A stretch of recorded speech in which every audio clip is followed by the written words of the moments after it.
All right, next piece in line is the piston, and I chose this just because the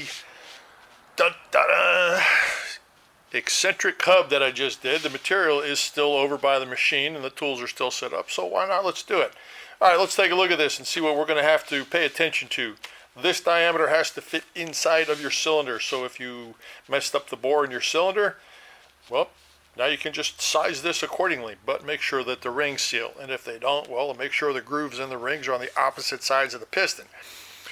Normally, you want to do as many features as you can from one side of the part. That is a very good practice. So let's look at the piece this way, which is the way everybody's going to look at it, right? Got your material hanging in the chuck this way. You're going to want to face it, put the grooves in, put this in, drill it, part it off. Life is good. But this surface right here, and look at my hands are dirty, aren't they? Look at that. This surface right here needs to be perpendicular to the little bore. This face is more important than this face. This face doesn't mean squat. So if you have to turn this piece around and face it off, why not, once it's set up, face it off and just pop that relief in for the nut? This is your important face right here. If you put this back in the machine to face it off, shimmed it up, and it's in the machine and it's running this way, you can no longer trust that the bore is square to the face. Keep that in mind. This face is more important to the bore than this face is. So although it may seem like an extra step establishing concentricity for the second facing up, it'll be worth it because you'll know that you have a true relationship right there. All right, also promise that I'm going to show you a trick on how to measure these grooves without dropping a scale in, eyeballing it, winging it, guessing at it, using small wires, whatever technique you decide to use if you don't have a groove mic. The calculated size here, technically, 999 minus 2, so that's 998 plus or minus 1. Minus the 50 thousandths on either side, 898 on that groove diameter. That's what they're looking for. So how are we going to do that? Well, let's go over to the machine, and I am going to do this backwards like this. I am going to put this feature in first and do the counter bore second, only because I know this needs to ride true on the shoulder of the rod that's placed into it at assembly. All right, stick around and we'll show you the trick for doing those grooves. You're going to like it. First step, let's face it off. Turn it to 998. Drill and ream a 125 hole in it.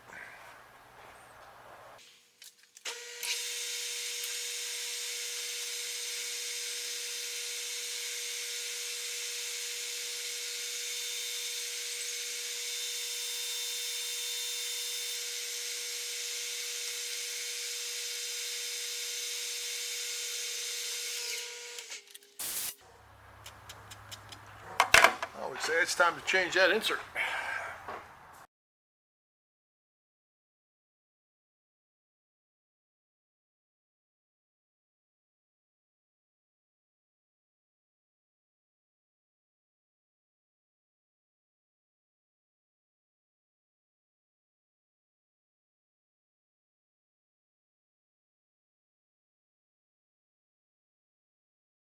All right, now here comes the secret if you don't have proper equipment to measure an accurate thread, or excuse me, an accurate groove depth. I am going to turn about 100 thousandths of an inch of the front of this. No specific reason, just get a good bite on it with a micrometer type distance. And I'm going to turn an OD on it to the size that I want to see as the undercut diameter. So I'm going to go 898 for about 100 thousandths deep. And I'm going to use that as a set diameter for my tool, and then I'll go from there.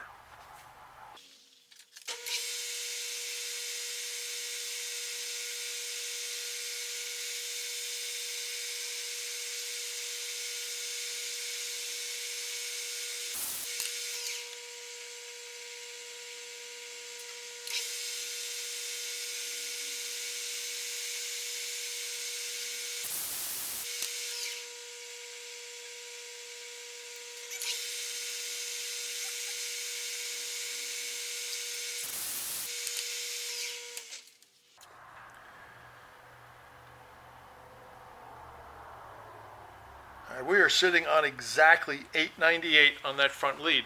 This particular material can now be considered sacrificial. I am only going to use that to bump my undercut tool up against it and read the number on my cross slide dial. That way I know that when my dial hits that number, I've got this diameter. Ultimately, this will be faced back off and disappear. So whatever you do with your tool to establish the groove dimensions you're looking for, do not go from the front. Make sure you go from this shoulder in. Okay, let's do it.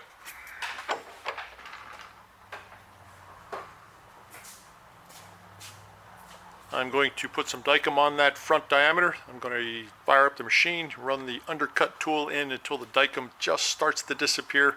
Record that number. That will be my plunge value for the cross slide.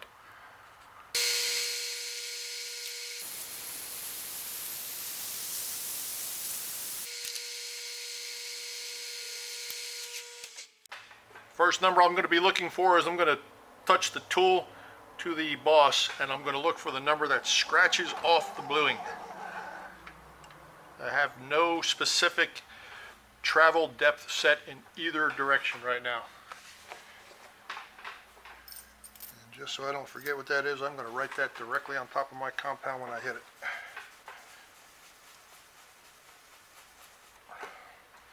Immediately after I set the OD, I will back the tool off of that particular diameter and hit this face. That will give me the correct starting location for the two grooves that I want to cut. And I'm going to do this all in one shot. So if you see the tool moving, this is a 43 thousandths wide tool. I'm going to hit both of my numbers, then I'm going to make my shift and clean up the sides. That's what's happening.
Now for the face.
Okay, if all went well, those are two size, and I will grab that 1-inch blade mic that I demonstrated in the previous video, and I will double check these for you.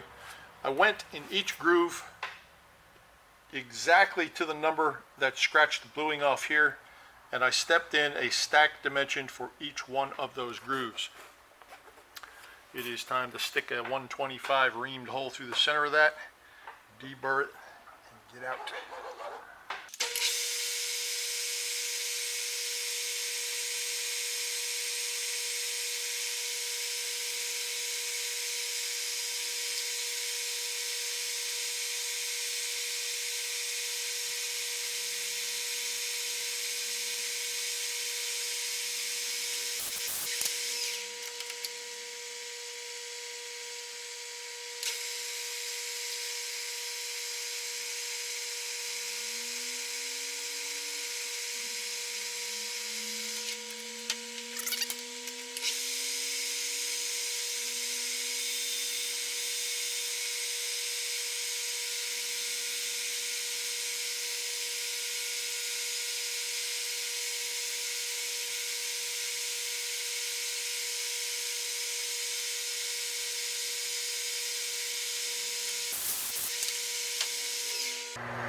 Any plunge operation in the OD of a part like an O-ring groove or a thread is going to raise the surface. Be sure to deep burr it.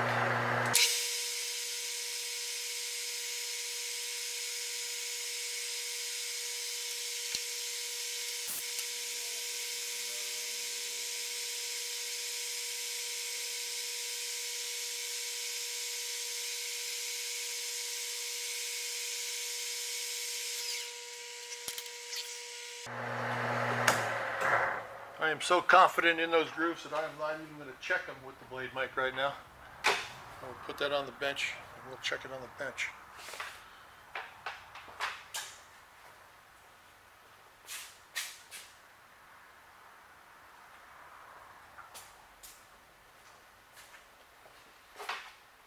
Finished thickness of this piston is 5/16 of an inch. That is 312. We're going to go for 314 initially.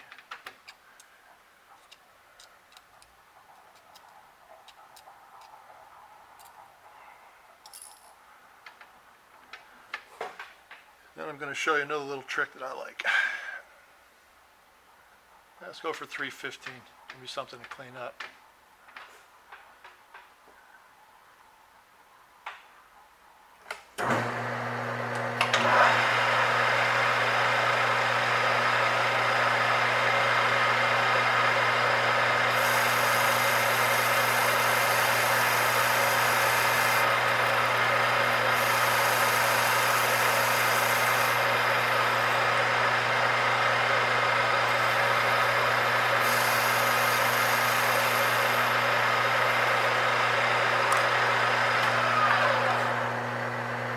I am now going to take the entire carriage and move it over a couple of thousandths of an inch, and I'm going to maintain the pressure on that parting tool. And this will make sense in a minute.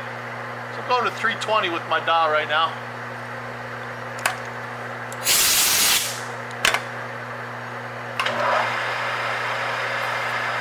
And only the back side of that groove is going to clean up.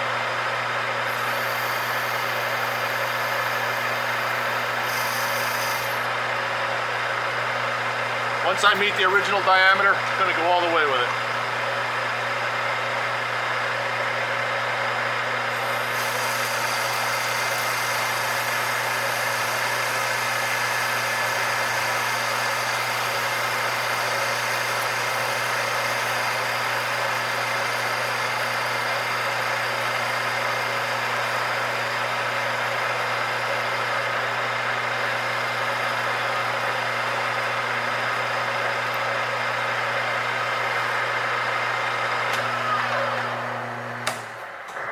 Go to the bench, check it out.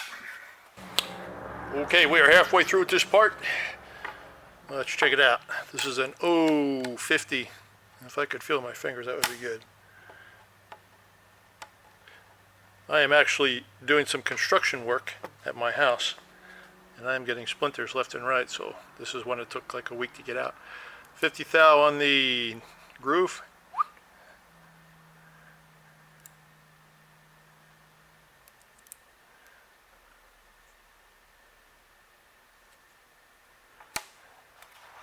Front, I would say, is about a half a thou bigger than the back. I wanted 998 on the OD.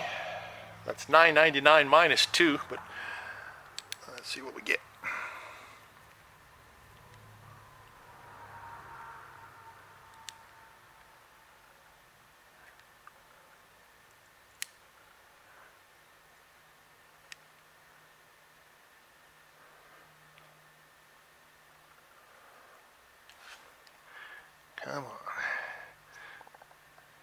These lands are very small, and I'm working with the parted off, raised parted off section in the rear.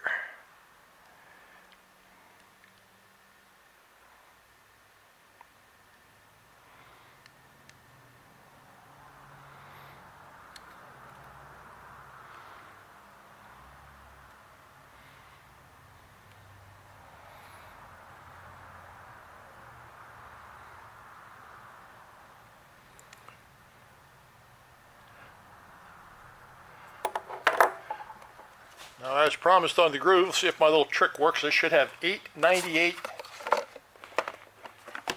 or just slightly under on the grooves. And this is the first time I'm looking at it as well, so this will be interesting. Pull back on this.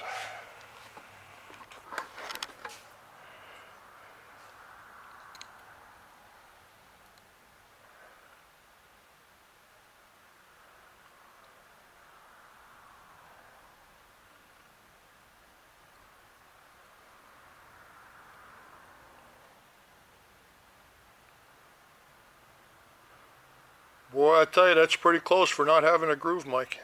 That's right there. Now let's double check it real quick. Yep, perfect. Sorry about that, I had to do it. Turn out a little step diameter on the front. Absolutely the best way to go.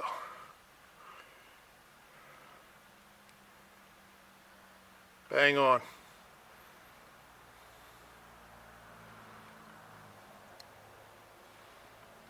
Couple of tenths under, like I said. I like it. I am not going to put this in the cylinder at this time. I'm going to put it back in the machine. And here is the section where I hit it with the parting tool and it moved over a little bit, put the pressure on it. What I did was create a nice little land here that's not torn up, because you know, you part material off, sometimes it tears up. Got a nice little land here that is true to the OD that I can indicate. So I'm going to stick this back in the machine. I'm not going to use a 3-jaw chuck and shims. If you have a 5C collet closer or a 1-inch capacity on your lathe, change over to a collet. Put it in a collet. I'm going to put an 1/8 inch diameter pin in here. And when I see the pin no longer whipping in the setup, I'll then indicate the face just to see if I can get it closer. Then I'll put that counter bore in and finish off the 312. But right now, as is, the most important surface on here is now truly perpendicular to that through hole. And right now, this is just face it off the thickness and put that counter bore in. These are basically non-critical features. Swap over to collet, get it done.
I am closing the collet extremely slow while I oscillate the part. It will seat itself. I like it. Double check it with the indicator.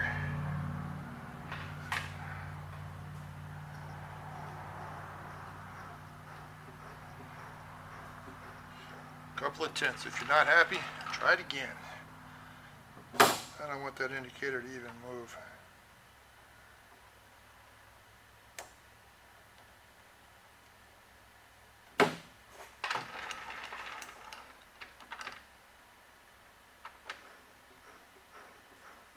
Close enough. All right, now the first surface is 2/1000ths over the finish. So I know once I hit that, I have 2 more to go. Then I'm going to put the 375 counterbore in the center. This should take no time at all.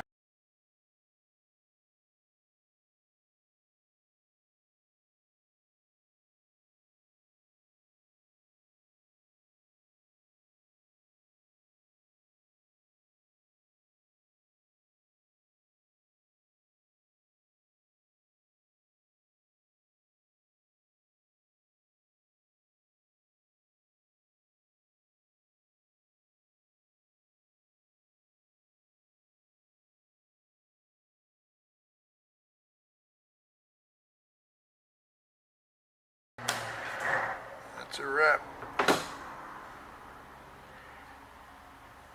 Let's get a closer look. Let's take a look at the final product here. 5/16 of an inch wide. The 50 thou ring grooves are more important on width and diameter than the 3 elevated bosses that separate them. Anywhere near the 71 that they ask for will get the job done. But hit that root diameter and hit that width so the Teflon rings will fit. The counterbore is strictly for access for the nut that holds this to the rod that drives it. The perpendicular relationship between that hole and this back face is just as important as the OD and ring groove features. So I would say do that first. If you do have capabilities to hold a 1-inch diameter in a collet, do the second side in a collet. And just for practice and just for sake of balance and everything being straight, indicate the face when it's in there from the reference surface you put on while you parted it off. Well, there you go, guys. That is the end of that one. I appreciate you watching. Thank you very much. This is Joe Pye at Advanced Innovations in Austin, Texas. I'm out.